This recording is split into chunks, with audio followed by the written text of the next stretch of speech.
Sekarang kita masuk ke bagian kelima, yaitu di akuntansi konsinyasi ketika konsinyasi tersebut belum selesai dan untuk transaksi konsinyasi dicatat tanpa dipisah dengan transaksi reguler lainnya.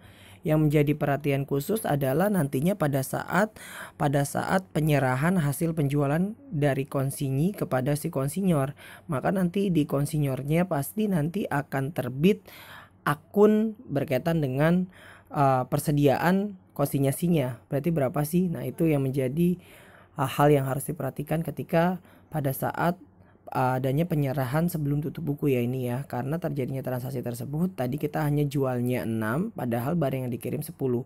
Nah, kita langsung masuk ke ilustrasi. Ini masih sama tanggal 6 Juni.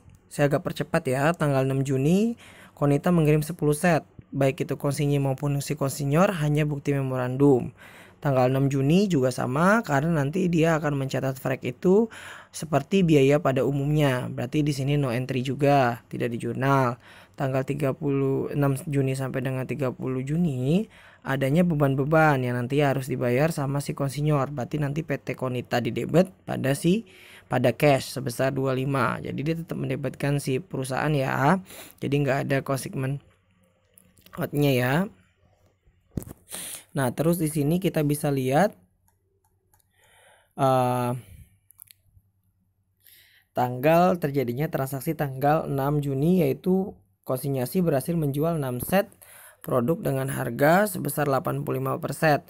Maka nanti kita tetap jual. Di sini adalah cash pada sales sebesar 510 sama ya jurnalnya ya pada purchase atau CUGS nanti maksudnya ya pada PT Konita sebesar 408. Itu yang diambil dari selisih harga jual dikurangi dengan selisih harga jual dikurangi dengan komisi yaitu 510 dikali 20%.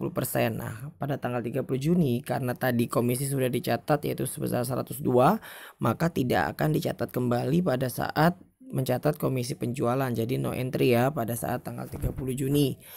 Nah, yang menjadi perhatian di sini nih, tanggal 30 Juni adanya penyerahan hasil penjualan kepada si konsinyor atas hasil penjualan dari konsinyi yang didapat dengan cara 510 untuk si konsinyi tetap ya menghitungnya sama ya. 510 adalah harga jual dikurangi dengan komisi dikurangi dengan biaya-biaya yang timbul untuk barang konsinyasi sehingga menghasilkan 383.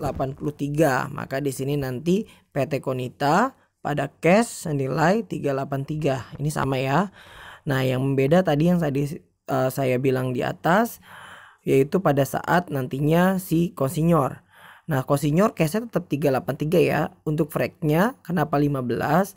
Kita tahu tadi 25 itu yang dibayarkan sama si konsinyi dia hanya mengakui 6. Berarti kan tadi 25 dibagi dengan 10 dikali dengan 6 masih ada 15.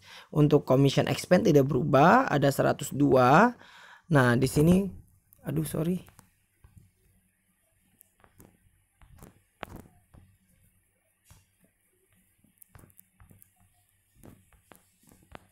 Nah, terus sini ada merchandise on konsinyasi ya pada sales senilai 500.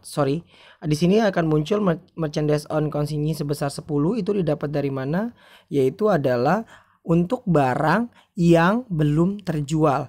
4/10 tadi ya dikali dengan 25.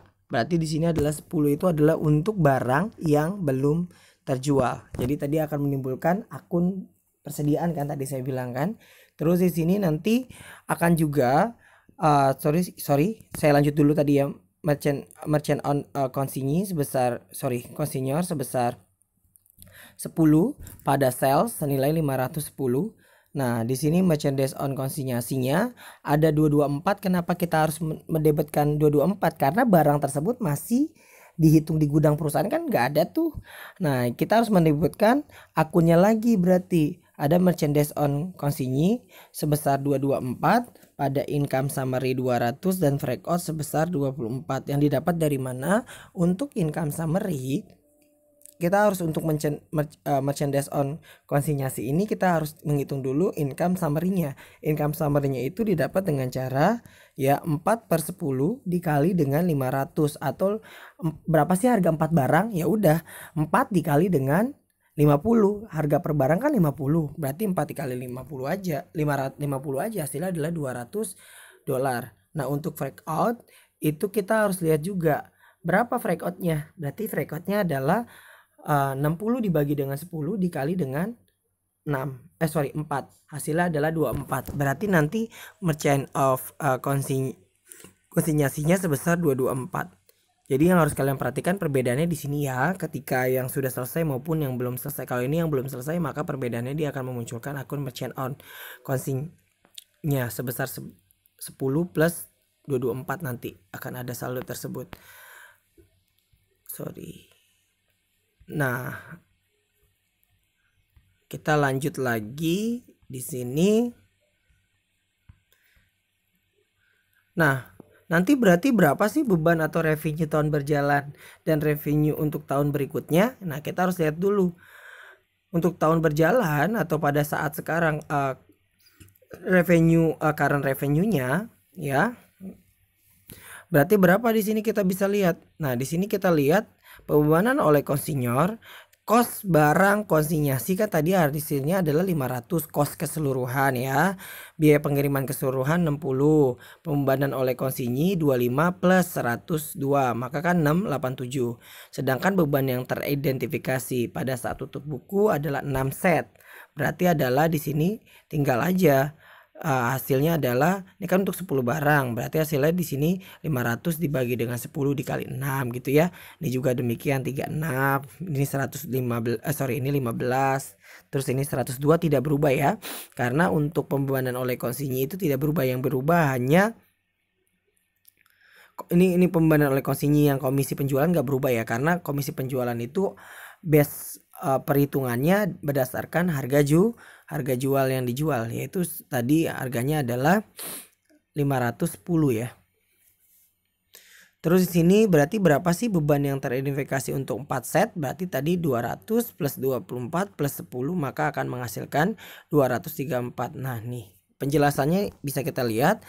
Dari tabel tersebut terlihat bahwa beban revenue tahun berjalan adalah 453, sedangkan penjualan yang dicatat sebagai cost segment out adalah 510. Nah, untuk cost segment outnya itu ini berkaitan dengan ini ya, akuntansi secara konsinyasi secara terpisah ya.